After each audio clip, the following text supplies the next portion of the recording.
नमस्कार मित्रांनो, मी रोहित बापट. माझ्या यूट्यूब चॅनलवर तुम्हा सगळ्यांचं स्वागत. मराठी कवितेचे रसग्रहण या शृंखलेत आज आपण पाहणार आहोत ग दी माडगुळकर यांची जोगिया ही दीर्घ कविता. मित्रांनो, बरेच दिवस मी या रसग्रहणाचा कुठला व्हिडिओ केला नव्हता आणि आपले जे मित्र आहेत कृष्णाजी यांनी ही फरमाईश केली होती की जोगिया या कवितेवर आपण बोलूया. तर मी ठरवलं की पुढचा जो कुठला व्हिडिओ होईल कवितेचा तो जोगिया या कवितेचा होईल.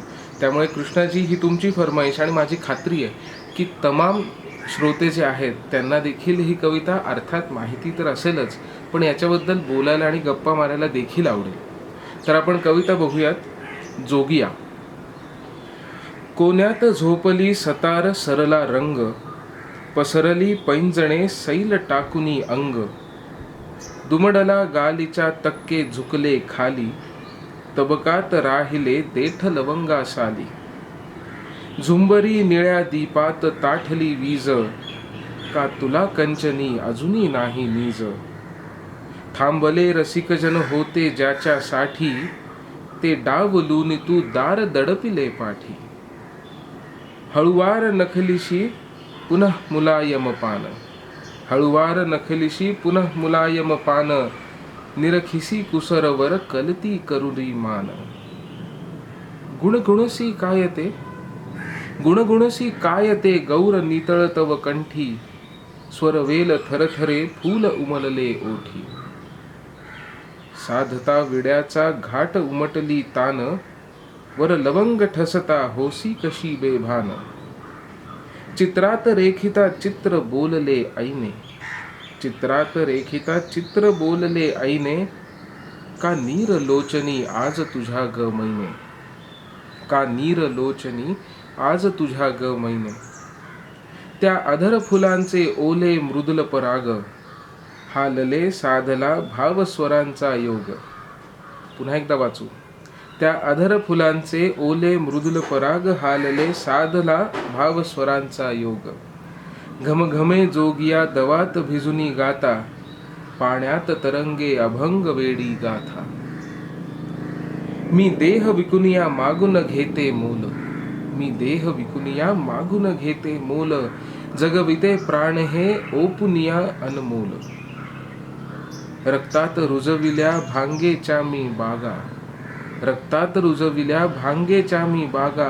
ना पवित्र देही तिळा एवढी जागा. शोधित एकटा घटकेचा विश्राम, शोधित एकटा घटकेचा विश्राम. भांगेच्या पेरुनी तुळस बहरला श्याम. सावळा तरुण तो खराच ग वनमाली, सावळा तरुण तो खराच ग वनमाली. लाविते पान तो निघून गेला खाली. अस्पष्ट स्मरे मज वेडा त्याचा भाव, अस्पष्ट स्मरे मज वेडा त्याचा भाव. पुसलेही नाही मी मंगल त्याचे नाव. बोलला हळू तो दबकत नवख्या वाणी, बोलला हळू तो दबकत नवख्या वाणी. मम प्रीती आहे जडली तुझवर राणी, मम प्रीती आहे जडली तुझवर राणी. नीतीचा उघडीला खुला जिथे व्यापार, बावळा तिथे हा इश्का गणितो प्यार. नीतीचा उघडीला खुला जिथे व्यापार, बावळा तिथे हा इश्का गणितो प्यार. हासून म्हणाले दाम वाढवा थोडा, हासून म्हणाले दाम वाढवा थोडा. या पुन्हा पान घ्या, हसून म्हणाले दाम वाढवा थोडा. या पुन्हा पान घ्या. निघून गेला वेडा. राहिले चुन्याचे बोट थांबला हात, राहिले चुन्याचे बोट थांबला हात. जाणिली नाही मी थोर तयाची प्रीत. पुन्हा पुन्हा धुंडिते अंतरी आता त्याला, पुन्हा पुन्हा धुंडिते अंतरी आता त्याला. तो कशास येईल भलत्या व्यापाराला, तो कशास येईल भलत्या व्यापाराला. तो हाच दिवस हो हीच तिथी ही रात, तो हाच दिवस हो हीच तिथी ही रात. ही अशीच होते बसले परी रती क्लांत, ही अशीच होते बसले परिरती क्लांत, वळूनी न पाहता कापित अंधाराला. वळूनी न पाहता कापित अंधाराला, तो तारा तुटतो तसा खालती गेला. तो तारा तुटतो तसा खालती गेला. हा विडा उघडूनी करते त्याचे ध्यान. हा विडा उघडूनी करीते त्याचे ध्यान. त्या खुळ्या प्रीतीचा खुळाच हा सन्मान. त्या खुळ्या प्रीतीचा खुळाच हा सन्मान. ही तिथी पाळीते व्रतस्थ राहुनी अंगे. ही तिथी पाळीते व्रतस्थ राहुनी अंगे. वर्षात एकदा असा जोगिया रंगे. वर्षात एकदा असा जोगिया रंगे. मित्रांनो, ही ग. दी. माडगूळकर यांची दीर्घकथा जोगिया. कविता वाचून ही कविता जी आहे ती एकंदरीतच आपल्या सगळ्यांना 60 आणि 70च्या दशकात बेमालूमपणे घेऊन जाते. कदाचित 50 देखील, 50-60 या कालखंडामध्ये घेऊन जाते. कारण की ज्या ठिकाणी हे सगळं घडतंय किंवा ज्या व्यक्तीबद्दल हे घडतंय हे त्या काळापर्यंतच होतं. त्याच्यानंतर हल्ली फारसं ऐकिवात नाही आहे किंवा त्या काळापुरतं मर्यादित होतं ते. त्याच्या पुढे ते आलं नाही. त्यामुळे त्या काळामध्ये आपण लगेच घेऊन जाते ही कविता आपल्याला. त्याच्याबद्दल तर मी बोलीनच, पण सध्या आपण या कवितेबद्दल बोलूयात, रसग्रहणाबद्दल बोलूयात.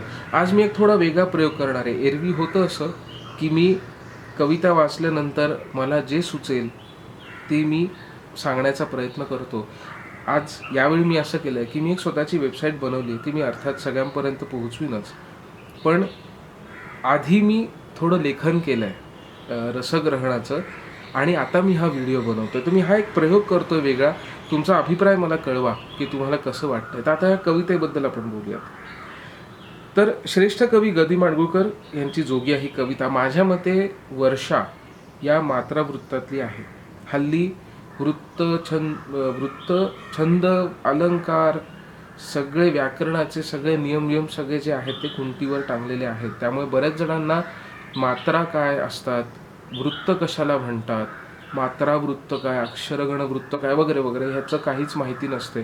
पण माझ्या मते ही कविता जी आहे ती वर्षा या मात्रा वृत्तातली आहे. कारण की प्रत्येक ओळीमध्ये बरोबर 21 मात्रा येतात.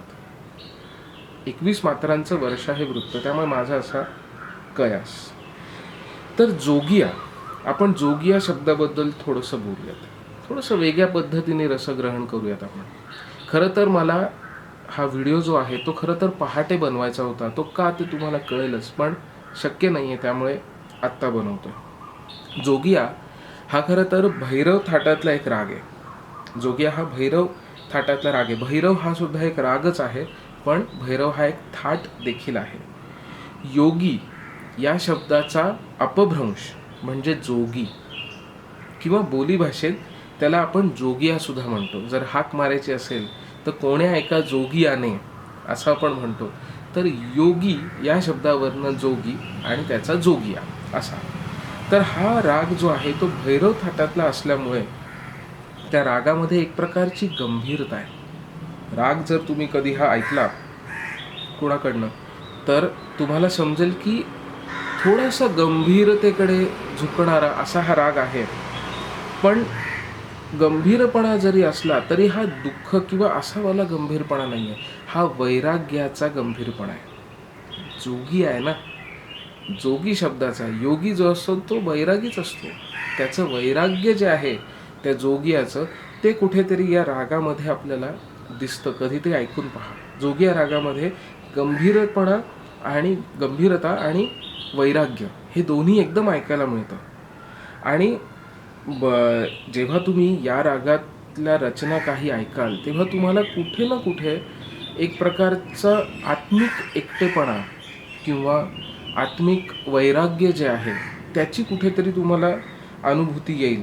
आणि जोगिया रागातल्या ठुमरी, भजन, अभंग, या गझला या भरपूर प्रसिद्ध आहेत. त्यामुळे तुम्हाला शोधलं तर नक्की भरपूर सापडतील. पण आता प्रश्न हा आहे की मी हे का सांगतोय, मी जोगिया रागाबद्दल का बोलतोय. खरं तर आपल्याला कवितेबद्दल बोलायचं. कळ हळूहळू सगळ्या गोष्टी समजतील. पण त्याच्या आधी एक छोटीशी सूचना म्हणून की हे रसग्रहण जे आहे या कवितेचं मी खूप सरळ सोट करणार नाही नेहमीप्रमाणे, की एक कडवं दुसरं कडवं तिसरं, तसं मी करणार नाही आहे. कारण की कडव्यांचा क्रम आणि कविता समजून घेण्याचा, कवितेचा आस्वाद घेण्याचा क्रम हा सारखाच असेल असं सांगता येत नाही. म्हणून मी म्हणलं की हा एक वेगळा प्रयोग आहे, माझ्यासाठी पण हा प्रयोग आहे. कारण की मला कविता जी आस्वाद घेण्याची सुरुवात जी झाली ती मधल्याच कुठल्या एकतरी कडव्यातून झाली. त्यामुळे तुमच्यासमोर पण मी तसंच मांडायचा प्रयत्न करतोय. तर आपण रागाबद्दल तर बोललो, त्याच्यानंतर राग कुठला आहे. बरं, राग जो आहे मुळात, हा राग जो आहे तो पहिल्या ब्राह्ममुहूर्ताचा आहे, म्हणजे पहाटे साधारण 3:30च्या दरम्यानचा आहे. म्हणून म्हणलं मला पहाटे करायचा होता व्हिडिओ, पण जमला नाही. ठीक आहे, आपण दुपारी 3:30च्या दरम्यान करूयात. तर हे सहजसोट असं रसग्रहण नाही आहे, ही प्रक्रिया वेगळी आहे थोडी. ठीक आहे. आता कवितेबद्दल बोलायचं झालं तर ही एका वारांगनेची व्यथा आहे. वारांगना म्हणजे काय हे माझ्या मते भरपूर जणांना माहिती असेल. तर ही एका वारांगनेची कथा आणि व्यथा देखील आहे. वारांगनेची व्यथा पण आहे.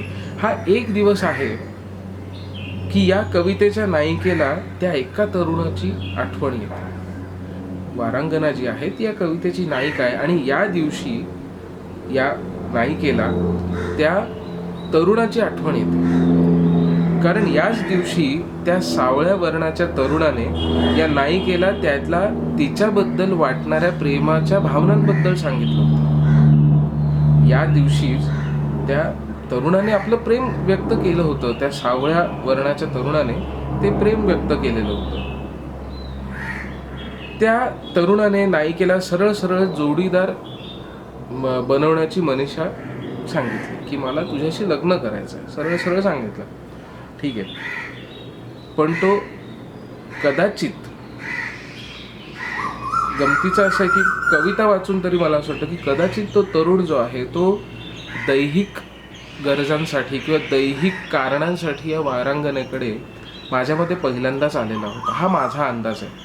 कारण की कवितेत गदिमा काय म्हणतात की बोलला हळू तो दबकत नवख्या वाणी. नवखा हा तरुण जो आहे तो नवखा साखीला आहे. तो काही असा नेहमीप्रमाणे ज्याला आपण म्हणतो की वेशी बाहेर फिरणाऱ्यांपैकी तो नाही.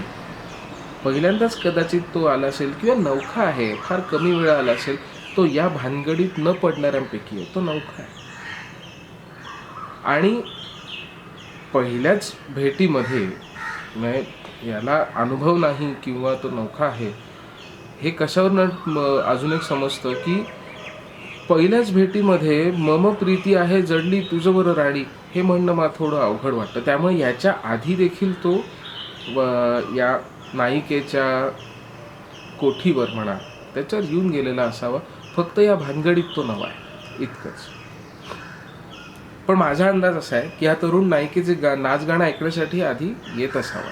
जसं मगाशी म्हणलं की भले त्यांनी पहिल्यांदाच सांगितलं असावं, पण आधी माझ्या मते तो येत असावा.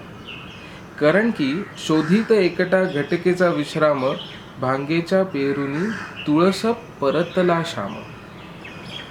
बरोबर आहे. तर गदिमा काय म्हणतात की शोधित एकदा घटकेचा विश्राम भांगेच्या पेरुनी तुळस परतला श्याम.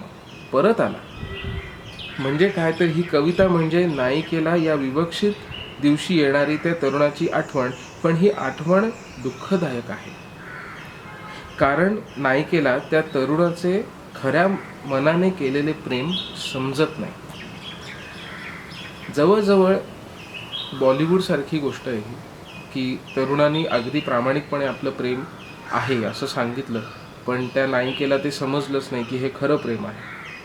तरुण जेव्हा प्रेम प्रकट करतो तेव्हा ती गर्वाने दाम वाढवा थोडा, या पुन्हा पान घ्या. दाम वाढवा थोडा, या पुन्हा पान घ्या. थोडक्यात तिला हे समजलंच नाही की तो खरोखरीच प्रेम करतोय. ती अजून तिच्याच विश्वात आहे. आणि कदाचित असंही होऊ शकतं की त्या तरुणाकडे कदाचित फारसे पैसे नाही आहे. असंही कदाचित होऊ शकतं. कारण की ती म्हणते दाम वाढवा थोडा, ह्याचा अर्थ तो काही पैशाची बोलणी वगैरे जरी केली असली तरी त्याच्याकडे फार पैसे नसावे. पण ती गर्वाने म्हणते, दाम वाढवा थोडा. कल्पना करून बघा, डोळ्यासमोर ही चित्र आणा, म्हणजे मग तुम्हाला आपोआप समजेल की आपण कशाबद्दल बोलतो. थोडंसं सिनेमासारखं आहे, सिनेमासारखं थोडं बघून पहा, तुम्हाला थोडं सोपं जाईल. ती असं म्हणते, माझ्या मते तिचं हे असं विचारणं जे आहे हेच तिच्या दुःखाचं मूळ आहे. शेवटी आपल्या प्रेमाला पैशात तोललं जातंय हे पाहून तो तरुण काही न बोलता तसाच निघून गेला.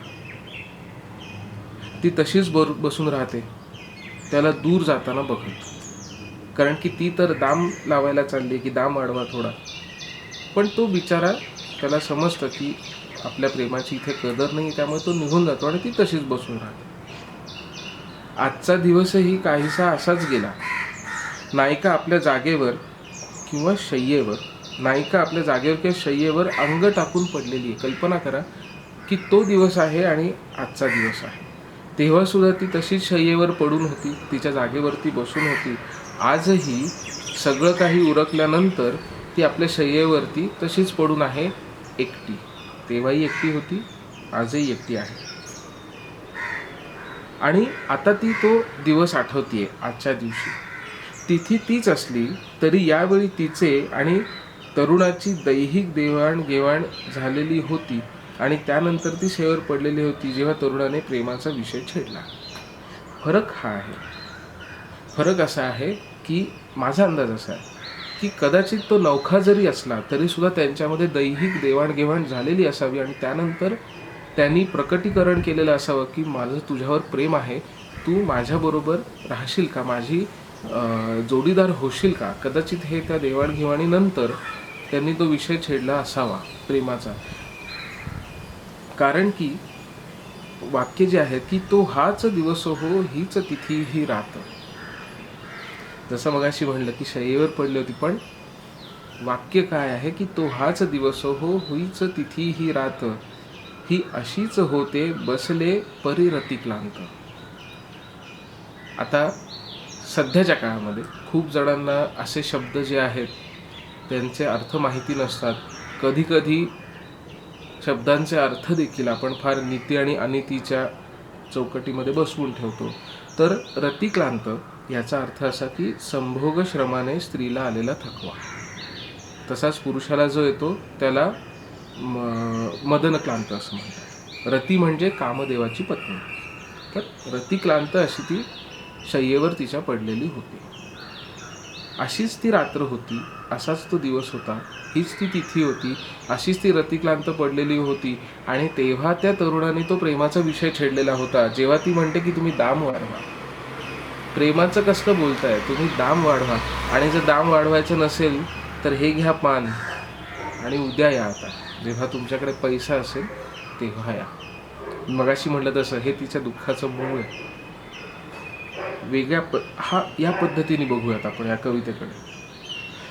आता झालं असं की तिने तर सांगून टाकलं की दाम वाढवायचं नसेल तर हे घ्या पान आणि या उद्या. तो बिचारा निघून जातो, कारण की त्याला कळतं आपल्या प्रेमाची इथे काही कदर नाही. आणि पुढे कधीही तो तरुण नायिकेला भेटायला येत नाही आणि नायिकाही तरुणाला शोधू शकत नाही, कारण तिने त्या तरुणाला त्याचं नाव सुद्धा विचारलेलं नव्हतं. हा व्यापारच असा आहे की जिकडे नाव तुमचं, त्याला आपण स्टेटस म्हणतो, ते तुमचा इतिहास वगैरे वगैरे, याला काही किंमत नाही आहे. देहाच्या व्यापारामध्ये याला काही किंमत नाही आहे. नाव बाव वगैरे काही नाही, पैसा आणि व्यापार. त्यामुळे त्याच रीतीला चालून तिने ना नाव विचारलं ना काही दुसरं काही विचारलं, ती आपल्याच ह्याच्यामध्ये होती. पण आता गंमत अशी झाली की तो तरुण परत तिला भेटायला पण आला नाही, परत काही सांगायला पण आलं नाही. तसाच शांतपणे मान खाली घालून उदासपणे निघून गेला. त्याचं प्रेम स्वतःच्या खिशात घालूनच निघून गेला. थोडक्यात त्याला नकारच देऊन टाकला. आणि पुन्हा कधीही तो तरुण दिसला नाही आणि नायिकेला देखील शोधता आलं नाही, कारण पुन्हा पुन्हा धुंडीते अंतरी आता त्याला, तो कशास येईल भलत्या व्यापाराला. आता अंतरी आतल्या आत मी त्याला खूप वेळा शोधते, नाही असं नाही, पण तो कशाला या भलत्याच व्यापाराला येईल. आणि कवितेमध्ये देखील गदिमा आपल्याला सांगतात की त्या तरुणाला मी त्याचं नाव सुद्धा विचारलं नाही, बरोबर. तर नाव सुद्धा विचारलं नाही, हा तरुण काय आहे, कोण आहे हे सुद्धा मी विचारलं नाही, काही नाही. तर मग त्याला शोधायचं कसं? बरं, तो सुद्धा परत कधी आला नाही. विचार करा, देहविक्रय करणाऱ्या स्त्रीसाठी कोणीतरी एक 100% शुद्ध प्रेम व्यक्त करणारा माणूस, जो तिला कधीच लाभणार नाही आहे आयुष्यामध्ये, तसा तो त्या दिवशी लाभला आणि तिने त्याला नकार दिला. कुठल्याही कारणाने असेल, आपण थोड्या वेळाने बोलू त्याच्यावरती, पण नकार दिला. म्हणजे जी एक व्यक्ती तुम्हाला हवी असते ती सुद्धा कधी कधी तुमच्या हातून निसटून जाते. आता तो तरुण निघून गेल्यानंतर नायिकेला तिने काय गमावलंय याची जाणीव होते. जसं मी म्हणलं तसं की तो एक व्यक्ती. वारांगणेला मला खरं सांगा, कुठलं स्वप्न सगळ्यात महत्त्वाचं असेल, कुठल्या गोष्टीची किंमत त्या वारांगणेला जास्त माहिती असेल? खरं प्रेम आणि कुटुंब, बस. बरं, कुटुंब तर नंतर येतं, आधी तर खरं प्रेम, आधी तर जोडीदार. तो जो आला होता त्याला पाठवलं परत, कारण की दाम वाढवा. तो तरुण निघून गेल्यानंतर नायिकेला तिने काय गमावलं याची जाणीव होते. शेवटी ती एकटी पडते, कायमसाठी. कायमसाठी ती एकटी पडते. आता असे कितीक लोक, गिऱ्हाईक म्हणू आपण, असे कितीक लोक आले तरी सुद्धा नायिका त्या व्यक्तीमध्ये भावनिकरित्या गुंतू शकणार नाहीये. ती आधीही गुंतत नव्हती, आताही शक्य नाहीये. पण आधी जो होता तो फक्त व्यापार होता, आता जी आहे ती सल आहे, मनाची सल आहे. की आता कितीही जरी आले तरी त्या व्यक्तींमध्ये भावनिकरित्या आता ती गुंतू शकणार नाही. तिला एक संधी मिळाली होती, तिला एक संधी मिळालेली होती तिच्या विश्वातून बाहेर पडून एक सामान्य आयुष्य जगण्याची. ती एक संधी मिळालेली होती त्या तिच्या विश्वातून बाहेर पडून सामान्य आयुष्य जगण्याची, व्यापारापेक्षा प्रेमाची देवाणघेवाण करण्याची, एक उपभोगाची वस्तू न राहता एक जिवंत माणूस होण्याची. ती एक संधी मिळालेली होती, पण तिने ती गमावली. आता तिच्या जगात उरलेला आहे तो एकटेपणा, त्या तरुणाच्या विरहाने तिच्या हृदयात निर्माण झालेली पोकळी. म्हणूनच तिची ही विरक्ती, आणि म्हणूनच हा राग जोगिया. आता जोगिया, वैराग्य याचा अर्थ तुम्हाला समजेल. म्हणूनच तिची ही विरक्ती आणि म्हणूनच हा राग जोगिया. आणि म्हणून या दिवशी नायिका सगळ्यांपासून दूर राहते, एकटी राहते, त्या तरुणाच्या आठवणीत राहते एखाद्या व्रतासारखे. आणि ते कसं काय हे खालच्या पंक्तीवरनं समजतं. त्या खुळ्या प्रीतीचा खुळाचा हा सन्मान, ही तिथी पाळीते व्रतस्थ राहुनी अंगी. आता थोडं अजून जोगिया रागाबद्दल थोडंसं बोलूया. जोगिया राग मगाशी म्हणलं तसं त्याचा काळ जो आहे तो ब्राह्म मुहूर्ताचा काळ आहे, पहिला प्रहर एकदम. ही कविता सुरुवातीपासून जर तुम्ही वाचली, आता मी मधनंच सुरू केलं आहे म्हणून म्हणलं हा प्रयोग आहे, पण सुरुवातीपासून जर तुम्ही ही कविता वाचली तर गदिमांनी जवळजवळ एखाद्या कथेची पार्श्वभूमी कशी असते, एखाद्या सिनेमाच्या कथेची पार्श्वभूमी किंवा त्या सीनची पार्श्वभूमी कशी असते ती तयार केली आहे. आणि त्याचं नेपथ्य पण निर्माण केलं. ते असं की कोण्यात झोपली सतार सरला रंग, पसरली पैंजणे सैल टाकुनी अंग. कोण्यात सतार आहे, ती शांत पडलेली आहे. सरला रंग, सगळीकडचे रंग वगैरे उतरलेले आहेत, सगळं शांत स्तब्ध झालेलं आहे, कदाचित मलूल पण झालेलं आहे. पसरली पैंजणे सैल टाकुनी अंग, पैंजण पसरून सैल टाकुनी अंग पसरली ती. आता पंजण जी आहे ती अशी भिरकावून दिली आहे जमिनीवरती. दुमडला गालीच्या तक्के झुकले खाली, दुमडला गालीच्या तक्के झुकले. तुम्हाला ते कोठी मगाशी मी म्हणलं तसं 60 आणि 70च्या दशकातले जे सिनेमे आहेत ते थोडेसे आठवून बघा, ते सगळं तुमच्या डोळ्यासमोर येईल.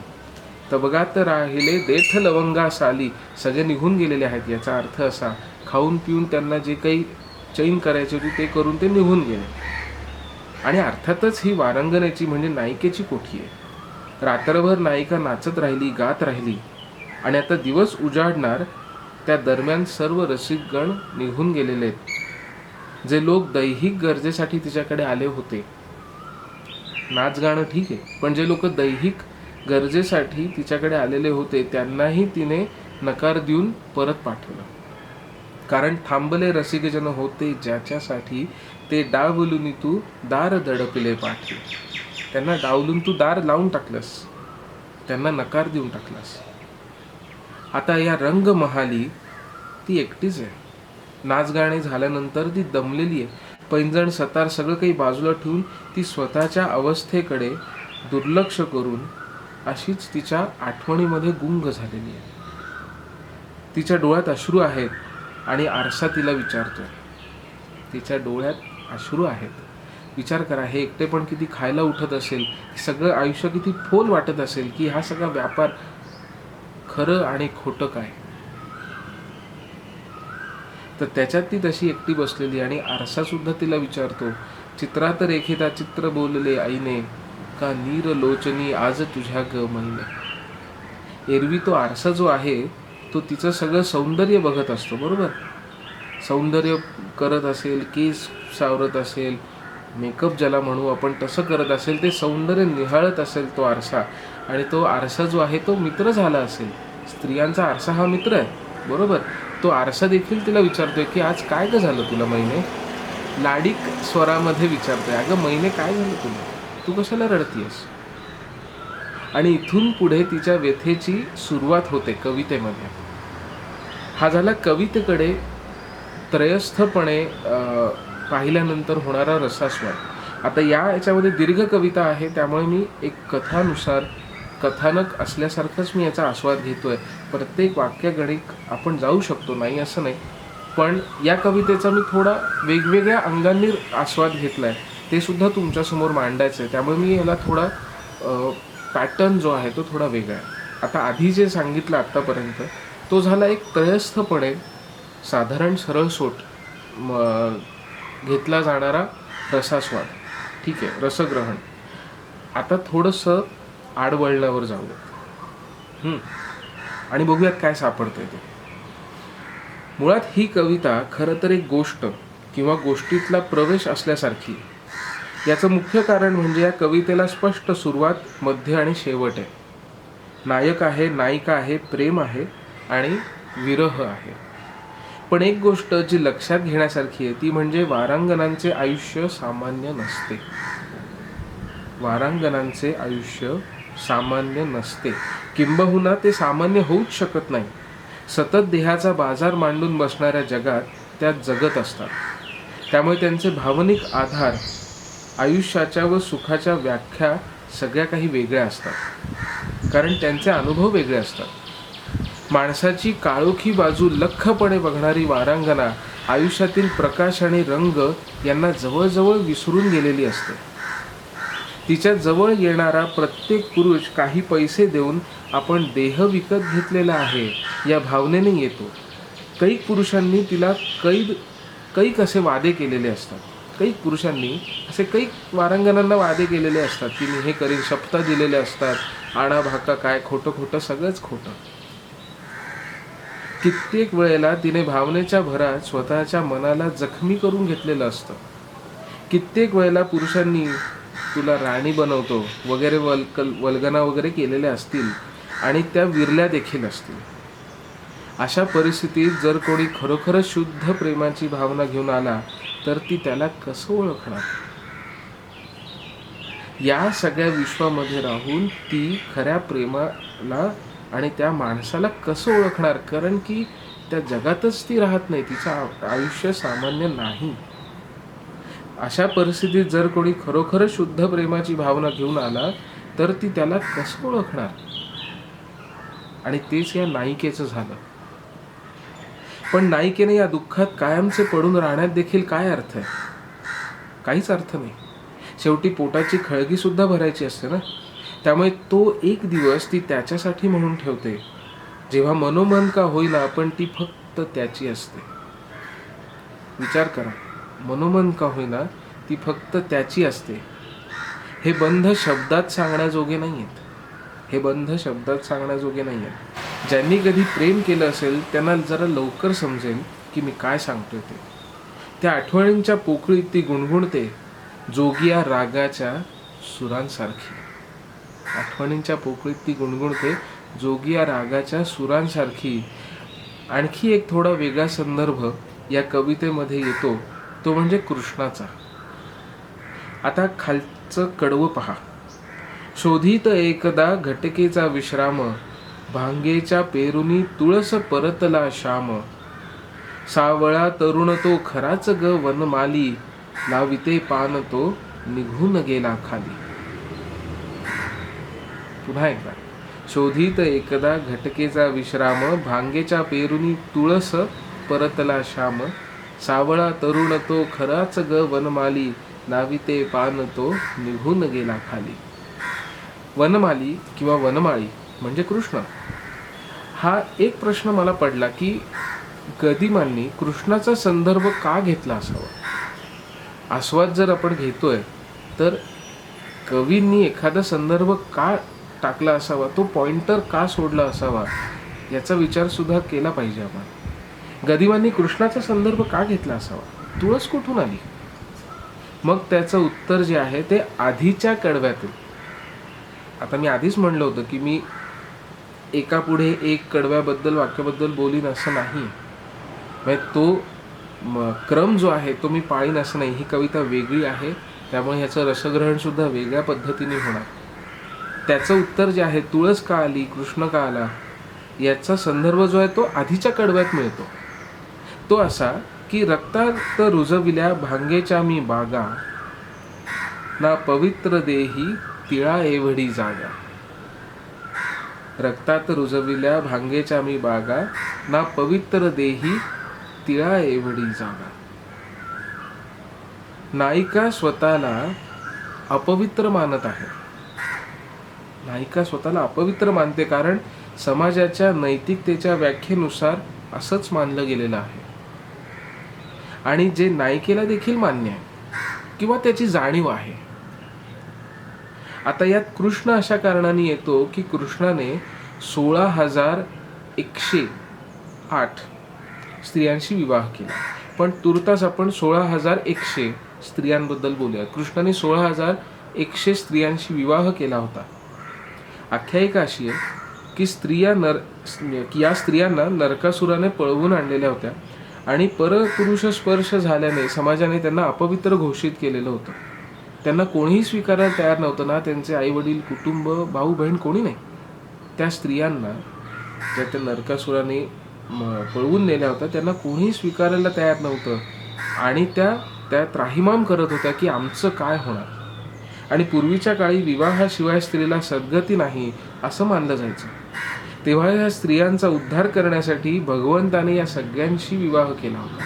तेव्हा कृष्णाची टीका देखील झाली, आजही होते. पण कृष्णाने जे केलं ते त्या काळाला, त्या धर्माला अनुसरूनच केलं. त्या स्त्रियांना सद्गती लाभावी म्हणून त्या 16,100 स्त्रियांशी कृष्णाने लग्न केलं. कुठे ना कुठे हा तरुण सुद्धा जो आहे, हा तरुण सुद्धा या वारांगणेला लोकनिंदेपासून वाचवण्यासाठी आलेला होता असं नायिकेला वाटत आहे, असं मला कुठेतरी वाटतं. कारण की पवित्र अपवित्र कृष्ण हे सगळं आलं की माझ्या डोक्यात ते येतं की कुठे ना कुठे हा तरुण सुद्धा आहे तो कृष्णासारखाच नाही. कारण की वनमाली तर ती म्हणतेच नायिका की तो खराच ग वनमाली, कृष्ण तर ती म्हणतेच त्याला. तर ती कृष्णासारखा माझा जो अपवित्र देह जो आहे त्याला पवित्र करून घेण्यासाठी, त्याला सद्गती देण्यासाठी तो माझ्याकडे आला होता असं या कवितेला वाटतंय, असं मला वाटतं. हा मी अर्थ जो मला उमगला तो. तुम्हाला काय वाटतं मग तुम्ही नक्की सांगा, पण हा मला जो अर्थ समजला तो. कारण हा तरुण जो आहे तो जणू तिच्या कोठीसारख्या अपवित्र जागेत देखील तुळशीसारखे पवित्र रूप घेऊन आला होता. पंक्ती पुन्हा एकदा वाचा. पंक्ती काय आहे की भांगेच्या पेरुनी तुळस परतला श्याम. पेरून तुळस परतला श्याम. तुळस पेरली आहे त्यांनी, आणि तुळशीला तर आपण पवित्र मानतो. आपल्या धर्मामध्ये तर तुळशीला पवित्र मानलं गेलेलं आहे. तर कुठे ना कुठे हा तरुण त्या अपवित्र जागेमध्ये ती तुळस पेरून आलाय, प्रेमाची तुळस पेरून आलाय. प्रेमासारखा ज्याला आपण निष्काम प्रेम म्हणतो, त्याच्या इतका पवित्र त्याच्या इतकी पवित्र भावना कुठलीच नाही. परमेश्वराच्या जवळ जर जायचं असेल तर निष्काम कुठलेही हव्यास न धरता केलेलं प्रेम, हा भक्ती मार्ग जो आहे तो एक सर्वश्रेष्ठ भक्ती मार्गांपैकी एक आहे. तर तसा तो कृष्ण, तशी ही वारांगना पवित्र, तसा तो तुळस घेऊन आला आणि तिला इथून तिचा उद्धार करून नेण्यासाठी तो आलेला आहे असं मला वाटतं. आता अजून थोडंसं खोलात जर गेलं तर तुळस म्हणजे राधेचं प्रतीक. तुळस म्हणजे राधेचं प्रतीक आणि राधा म्हणजे कृष्णावरचं विशुद्ध आणि निष्काम प्रेम. हे पवित्र आणि निर्लेप प्रेम घेऊन हा तरुण नायिकेकडे आला होता. कृष्णाला निराश करून पाठवल्यावर तर कोणालाही दुःख होईल. कल्पना करा, तुमच्या दारावरती श्रीकृष्ण आलाय आणि तुम्ही त्याला निराश करून परत पाठवताय. त्यातून तो जर आपणून आलेला असेल तर जरा जास्तच दुःख होईल. तेच दुःख या नायिकेला झालंय. शेवटी करुणेने ती स्वतःशीच गुणगुणते, त्या खुळ्या प्रीतीचा खुळाचा हा सन्मान आहे. मानसशास्त्रामध्ये या गोष्टींबद्दल बरंचसं सांगितलेलं आहे की माणूस काही गोष्टी आपल्याला वाटतं की असंबद्ध काही करतोय, पण ते असंबद्ध नसतात. त्याचा कुठेतरी संदर्भ असतो, कुठेतरी त्याचा संबंध असतो. तर ती स्वतःशीच गुणगुणत बसली आहे, मी ही तिथी पाळते. तर ही तिथी पाळणं तरी काय आहे? खोळ्या प्रीतीचा खोळाचा हा सन्मान. कारण की तिलाही माहिती आहे की तो काही परत येणार नाही.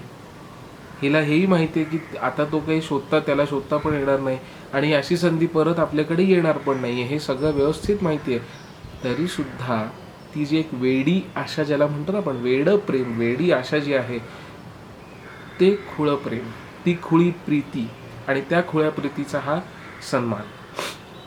मग ती जणू काही असं म्हणतीये की किती वेडा होता हा तरुण. हे करुणेने, हे लक्षात घ्या, करुणेने म्हणतीये ती, असं नुसतं नाही म्हणते की किती वेडा होता तो, जो कुठली स्वप्न घेऊन माझ्याकडे आला होता. माहिती आहे की मी इकडनं बाहेर पडणार नाही, मी कशी आहे, काय आहे, समाज काय म्हणेल. काय वेडा माणूस होता. थोडंसं वेगळ्या पद्धतीने, थोडंसं हलकं फुलकं सांगायचं झालं तर मोहब्बते पिक्चरमध्ये एक लडकी थी दीवानी सी, हे आठवलं का तुम्हाला? ते खुळं प्रेम आहे की नाही, एक लडकी थी दीवानी सी वगैरे वगैरे. तर तसंच हे आहे थोडंफार की खुळ्या प्रीतीचा खुळाचा हा सन्मान. तर किती वेडा होता तो. आणि मीही त्याच्या वेड्या प्रेमात वेडी होऊन हा विडा त्याच्या आठवणीत त्याच्यासाठी बनवते, त्याच्या आठवणींसाठी हा विडा बनवते. हा त्याला केलेला सन्मान. कारण की सुरुवातीला जेव्हा ती म्हणते दाम वाढवा आणि पान घ्या, पुढच्या वेळी या, असं जेव्हा म्हणते तेव्हा तो पान न घेता निघून जातो. त्यामुळे त्या तिथीला ती त्याच्यासाठी म्हणून पान बनवते. पानाचा संदर्भ कुठे लागला बघा. आता अजून थोडंसं आपण आडबळण्याला जाऊयात. आणखीन एक छोटासा मुद्दा म्हणजे पान, विडा. या कवितेत विड्याचा अनेक वेळा उल्लेख केलेला आहे. भारतीय परंपरेत विडा म्हणजे टपरीवर विकलं जाणारं नव्हे, तर दोन स्नेहींनी एकमेकांना दिलेला कधी आदराचा तर कधी प्रेमाचा नजराणा असतो. विड्याचा इतिहास जो आहे तो फार जुना आहे. तांबूल भक्षण खूप जुनं आहे आपल्याकडे, आत्तापासून नाही आहे, फार जुनं आहे हे. आपल्याला वाटतं की टपरीवर मिळतं ते पान, तसं नाही. देवी लक्ष्मी सुद्धा विष्णूला जो विडा बनवून देत असे त्याला पुराणांमध्ये आणि कथाधिकांमध्ये गोविंद विडा म्हटलेलं आहे. गोविंद विडा कधीतरी शोधून पहा. गोविंद विडा. कृष्णाचा विषय निघाला म्हणून हा मुद्दा सुचला इतकंच की विडा काय, गोविंद विडा घ्या हो नारायणा, असं आपल्याकडे एक पद्धत आहे, कथांमध्ये आहे की लक्ष्मी देत असे. आणि लक्ष्मी आणि विष्णूचं तर प्रेम आपल्याला सगळ्यांनाच माहिती आहे. त्यांचं एकमेकांबद्दलचं असलेलं प्रेम हे सगळ्यांना माहिती आहे. तशी ती लक्ष्मी जी आहे ती विडा बनवून देते कुणाला? आपल्या प्रियकराला, अर्थात विष्णूला.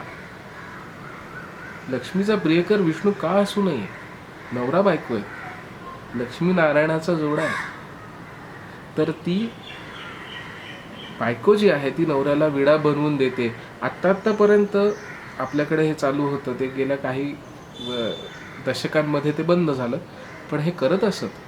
पूर्वी स्त्रिया आपल्या यजमानांना देखील विडा बनवून द्यायचे, पान बनवून द्यायचे. ते प्रेमाचं पान होतं. त्यामुळे हा विडा जो आहे त्याचा कुठे ना कुठे तो सुद्धा एक ऐतिहासिक म्हणा किंवा मिथकातला संदर्भ जो आहे तो मला तिथेही जाणवतो की विडा जो आहे तो फक्त विडा नाही आहे, ते त्या स्नेहाचं प्रतीक आहे, त्या प्रेमाचं प्रतीक आहे.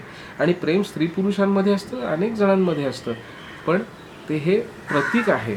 हे कुठेतरी मला भारतीय संस्कृती, कारण की गदिमांचं जर आपण लिखाणाचा विचार केला तर भारतीय संस्कृती, भारतीय नीतिमूल्य, त्याच्यानंतर पुराणकथा, रामायण, गीत रामायण तर आहेच आहे, यांना सोडून गदिमांचं वाचलं जाणं हे थोडंसं कठीण आहे. म्हणून मला हा संदर्भ सुचला. तुम्हाला काय वाटलं हे तुम्ही मला नक्की सांगा की माझं हे कितपत तुम्हाला पटतंय. नाही पडलं तरी ठीक आहे, हरकत नाही, पण हा एक वेगळ्या पद्धतीने विचार करायचा प्रयत्न आहे. तर कृष्णाचा विषय निघाला म्हणून हा मुद्दा सुचला की हरी म्हणून इतकंच की गोविंद विडा. कवितेतील नायिकेने जर त्या तरुणाची तुलना कृष्णाशी केली आहे तर तिने स्वतःला कृष्णासाठी ती त्याच्यासाठी विडा बनवतीये अशी कल्पना केली नसेल कशावरून. मगाशी म्हटलं तसं की तो कृष्ण जर ती समजतीये तर तिच्या कृष्णासाठी, आपल्या गोविंदासाठी गोविंद विडा बनवत नाहीये अशी कल्पना आपण का करावी. ती जरूर बनवू शकते. आता जाता जाता एक गोष्ट जी थोडी नंतर लक्षात आली, म्हणजे जेव्हा मी हे सगळं लिहित होतो, विचार करत होतो, आस्वाद आहे त्याच्याबद्दल विचार करत होतो, त्याच्यानंतर जी थोडी गोष्ट लक्षात आली ती म्हणजे संपूर्ण वेळ ही कविता जेव्हा मी वाचत होतो तेव्हा काही चित्र जी आहेत ती डोळ्यासमोर येत होती. ते जागा, ती प्रकाश योजना, लाइटिंग म्हणा, हे सगळं डोळ्यासमोर येत होती. आणि ते कुठलं तर पाकीजाचं. कविता वाचत असताना चित्र डोळ्यासमोर येतात आपल्या. माझ्या डोळ्यासमोर जे येत होती ती पाकीजाचं चित्र होतं. आता तुमच्याही मनात जेव्हा मी पाकीजा शब्द उच्चारतो आणि त्याच्यानंतर चलते चलते यूही कोई जेव्हा म्हणतो तेव्हा नकळत तुमच्याही मनामध्ये, तुम्ही जर खरंच रसिक आहात तर त्या तबल्याचा ठेका आणि पैंजणांचा आवाज तुमच्या मनामध्ये नक्की सुरू झाला असणार आहे. चलते चलते या गाण्याचं कुठेतरी सबकॉन्शियसली ते होतं की मी नुसतं चलते चलते म्हणलं की तुम्हा ते चित्र डोळ्यासमोर उभं राहतं. आणि तो पहिला ठेका जो आहे तबल्याचा, तो आणि पैंजणाचा नाद, आणि तिथे समोर मीना कुमारी आणि ती सगळी जागा आणि ती प्रकाश योजना माझ्या डोळ्यासमोर ते आलं जेव्हा मी ही कवितेचा विचार करत होतो तेव्हा. तर पाकीजा म्हणून म्हणलं मी की मग बाकीचा हा शब्द डोळ्यासमोर आला की माझ्या मनात दोनच शब्द येतात, चलते चलते. बघा कुठे तुम्हाला संदर्भ लागतोय का. माझ्या डोक्यात तरी हे आलं सबकॉन्शियसली, चलते चलते.